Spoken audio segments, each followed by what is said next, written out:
senators and representatives, I have the distinguished honor of presenting the President of the United States.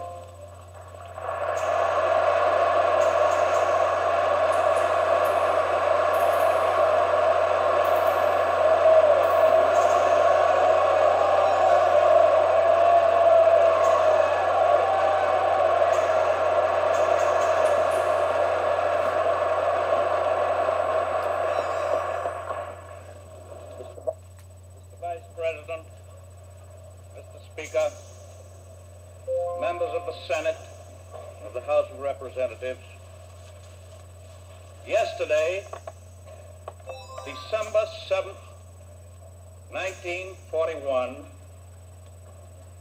a date which will live in infamy, the United States of America was suddenly and deliberately attacked by naval and air forces of the Empire of Japan. The United States was at peace with that nation, and at the solicitation of Japan, was still in conversation with its government and its emperor, looking toward the maintenance of peace in the Pacific. Indeed, 1 hour after Japanese air squadrons had commenced bombing in the American island of Oahu, the Japanese ambassador to the United States and his colleague delivered to our Secretary of State a formal reply to a recent American message. And while this reply stated that it seemed useless to continue the existing diplomatic negotiations, it contained no threat or hint of war or of armed attack. It will be recorded that the distance of Hawaii from Japan makes it obvious that the attack was deliberately planned many days or even weeks ago. During the intervening time, the Japanese government has deliberately sought to deceive the United States by false statements and expressions of hope for continued peace. The attack yesterday on the Hawaiian Islands has caused severe damage to American naval and military forces. I regret to tell you that very many American lives have been lost.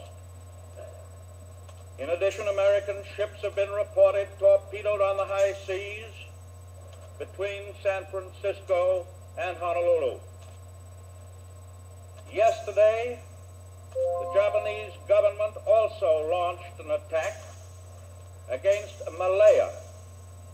Last night, Japanese forces attacked Hong Kong. Last night, Japanese forces attacked Guam.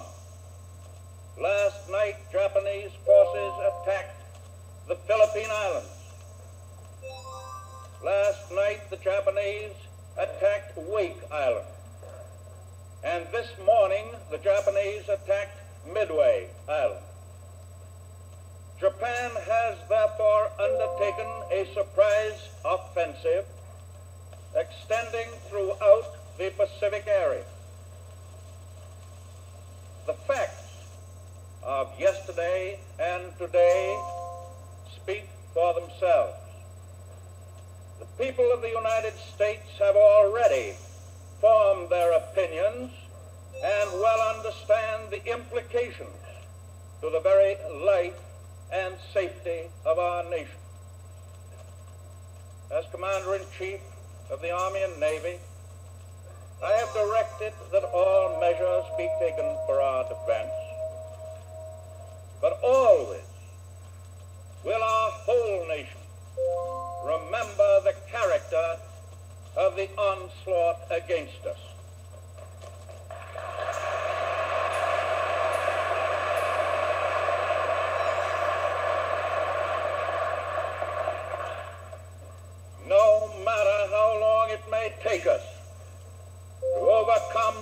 premeditated invasion, the American people in their righteous might will win through to absolute victory.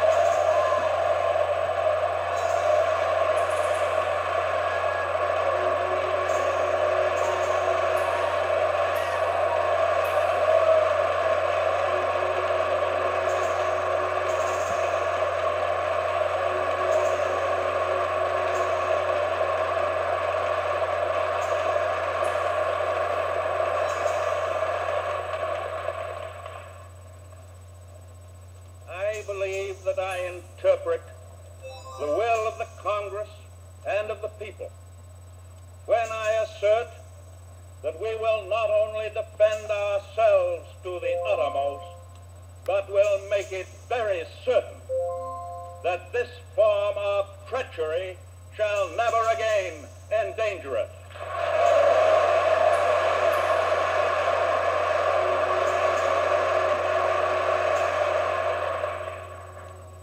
Hostilities exist.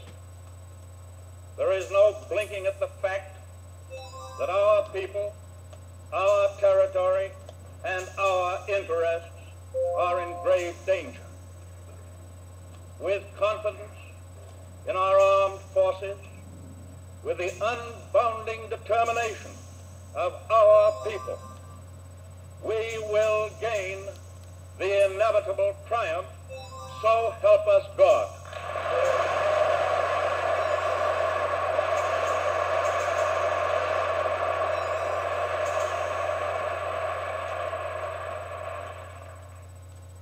I ask that the Congress declare that since the unprovoked and dastardly attack by Japan on Sunday, December 7th, 1941, a state of war has existed between the United States and the Japanese Empire.